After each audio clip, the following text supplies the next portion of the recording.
আসসালামু আলাইকুম প্রিয় শিক্ষার্থীরা, আজকে আমরা ইম্পর্টেন্ট একটা ক্ষয়ের প্রশ্ন নিয়ে হাজির হলাম। দেখো, যারা নবম দশম শ্রেণীতে আছো, যারা বিজ্ঞান বিভাগে আছো, তাদের এই প্রশ্নটা আছে। আর এই প্রশ্নটা সবার জানা দরকার।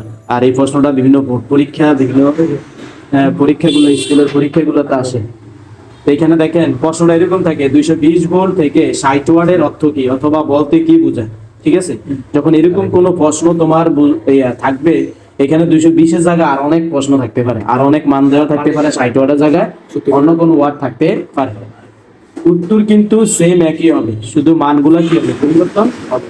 প্রথমে দেখো, তোমার যে লেখাটা, যদি কোনো বাল্বের গায়ে 220 ভোল্ট এবং 60 ওয়াট লেখা থাকলে বোঝা যায় 220 ভোল্ট বিভব পার্থক্যের বাল্বটিতে সংযুক্ত করলে বাল্বটি সবচেয়ে বেশি উজ্জ্বলভাবে জ্বলবে।